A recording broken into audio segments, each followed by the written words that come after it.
हमारे चैनल को सब्सक्राइब करें और इस अद्भुत यात्रा का हिस्सा बने। भारत के इतिहास में ऐसे कई योद्धा और राजा हुए हैं जिन्होंने अपनी वीरता और कुशल नेतृत्व से न केवल अपने राज्य की रक्षा की बल्कि अपने नाम को अमर कर दिया। इन्हीं में से एक महान योद्धा थे पृथ्वीराज चौहान। पृथ्वीराज चौहान का नाम सुनते ही हमारे सामने एक ऐसा चित्र उभरता है जो शौर्य, साहस और बलिदान की गाथा सुनाता है। ये कहानी है एक राजा की जो अपने समय के सबसे शक्तिशाली शासकों में से एक था और जिसने अपनी मातृभूमि की रक्षा के लिए अंतिम सांस तक लड़ाई लड़ी। पृथ्वीराज चौहान का जन्म सन 1166 के आसपास हुआ था।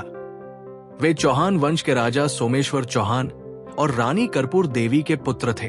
उनका जन्म अजमेरू, आज का अजमेर में हुआ, जो उस समय चौहान साम्राज्य की राजधानी थी। पृथ्वीराज को बचपन से ही शिक्षा और शस्त्र विद्या दोनों में गहरी रुचि थी। कहा जाता है कि पृथ्वीराज चौहान ने बहुत कम उम्र में ही राजनीति और युद्ध कला में निपुणता हासिल कर ली थी।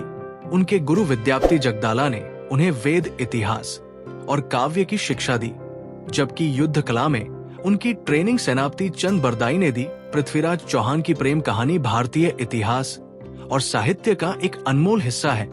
रानी संयोगिता कन्नौज के राजा जयचंद की पुत्री अपनी सुंदरता और बुद्धिमानी के लिए प्रसिद्ध थी, लेकिन दुर्भाग्यवश जयचंद और पृथ्वीराज के बीच शत्रुता थी। जब जयचंद ने अपनी बेटी के लिए स्वयंवर का आयोजन किया तो उन्होंने पृथ्वीराज को अपमानित करने के लिए उनका पुतला द्वारपाल के रूप में खड़ा किया, लेकिन संयोगिता का हृदय पहले ही पृथ्वीराज के लिए धड़क चुका था।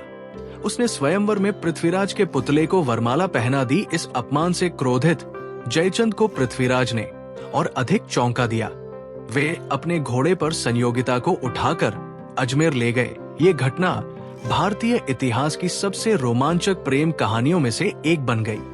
पृथ्वीराज चौहान के समय का सबसे बड़ा खतरा था मोहम्मद गौरी। गौरी ने भारत पर कई बार आक्रमण किया और अपने साम्राज्य का विस्तार करना चाहा। पृथ्वीराज और गौरी के बीच सबसे प्रसिद्ध युद्ध तराइन का प्रथम युद्ध 1191 था। इस युद्ध में पृथ्वीराज ने अपनी सेना के साथ मोहम्मद गौरी को बुरी तरह हराया। गौरी की सेना को पीछे हटना पड़ा और गौरी को बंदी बनाया गया।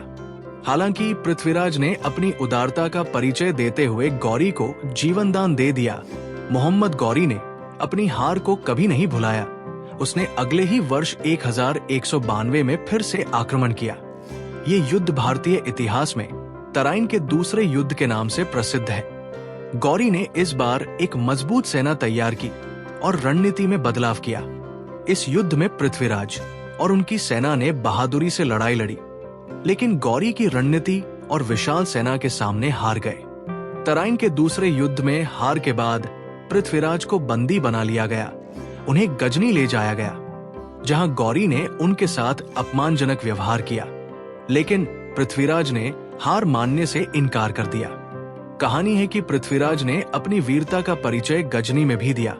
उनके मित्र और कवि चंद बरदाई ने उनकी सहायता की। चंद बरदाई ने एक काव्य रचना में पृथ्वीराज को संदेश दिया कि वो गौरी को मार सकते हैं।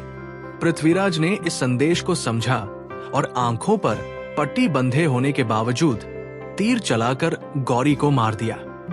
पृथ्वीराज चौहान के जीवन को अमर बनाने में उनके मित्र और दरबारी कवि चंद बरदाई का विशेष योगदान है। चंद बरदाई ने पृथ्वीराज रासो नामक ग्रंथ की रचना की, जिसमें पृथ्वीराज की वीरता, प्रेम और संघर्ष का वर्णन किया गया है। हालांकि पृथ्वीराज रासों को ऐतिहासिक तथ्य के रूप में नहीं देखा जाता, लेकिन ये भारतीय साहित्य और लोक कथाओं का महत्वपूर्ण हिस्सा है। इस काव्य ने पृथ्वीराज की वीरता को घर घर तक पहुंचाया और उन्हें अमर बना दिया। चंद बरदाई ने पृथ्वीराज के कौशल और उनके अंतिम संघर्ष को इस प्रकार वर्णित किया। पृथ्वीराज और संयोगिता की प्रेम कहानी केवल एक राजा और रानी की गाथा नहीं है, बल्कि ये एक ऐसा अध्याय है जिसने भारतीय साहित्य और लोक गीतों में प्रेम और साहस की परिभाषा को नया आयाम दिया। इस कहानी ने ये सिखाया कि सच्चा प्रेम सीमाओं को नहीं देखता। पृथ्वीराज और संयोगिता ने समाज और शत्रुओं के बंधनों को तोड़कर अपने प्रेम को अमर कर दिया। पृथ्वीराज के शासनकाल में चौहान साम्राज्य आर्थिक और सांस्कृतिक रूप से समृद्ध था। उनके शासन में अजमेर और दिल्ली जैसे महत्वपूर्ण नगर विकसित हुए। अजमेर में उन्होंने कई मंदिरों और किलों का निर्माण करवाया, जिनमें से कई आज भी भारतीय इतिहास और वास्तुकला की गवाही देते हैं।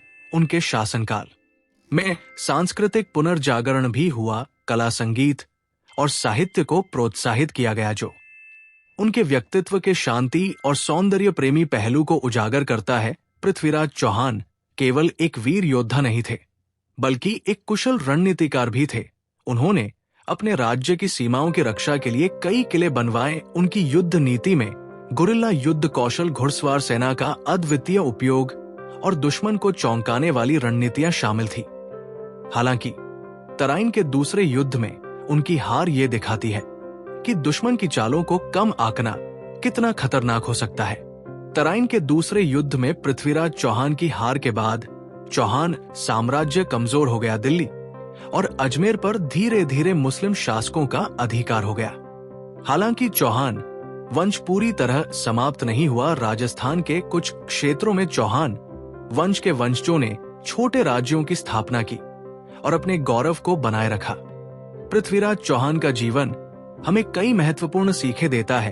एक देशभक्ति पृथ्वीराज ने हमेशा अपने राज्य और धर्म की रक्षा के लिए संघर्ष किया।